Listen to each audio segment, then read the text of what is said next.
របៀបកែប្រែឬបញ្ចូលព័ត៌មានគណនីតាមប្រព័ន្ធ Accelida Internet សម្រាប់គណនីឯកតជនដំបូងសូមបើក website Accelida រួចចូលទៅកាន់ម៉ឺនុយ Accelida Internet ហើយជ្រើសរើសគណនីឯកតជនបញ្ចូលឈ្មោះនិងលេខកូដសម្ងាត់អ្នកប្រើប្រាស់ចុចប៊ូតុងចូលប្រព័ន្ធបញ្ចូលលេខសម្ងាត់របស់លោកអ្នកពី Web Token រួចចុចប៊ូតុងផ្ទៀងផ្ទាត់ចូលទៅកាន់ម៉ឺនុយសេវាគណនីជ្រើសរើសកែប្រែព័ត៌មានគណនី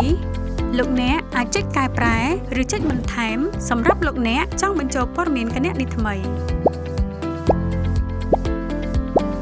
ហើយបញ្ចូលរូបថតនិងបញ្ចូលឯកសាររួចចុច Tick យល់ព្រមតាមកំណត់សម្គាល់និងបញ្ជាក់ឯកសារច្បាប់ដើម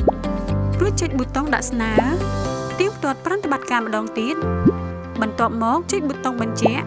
បញ្ចូលលេខសម្ងាត់របស់លោកអ្នកពី Web Token រួចចុចប៊ូតុងផ្ទៀងផ្ទាត់ជាការស្រេច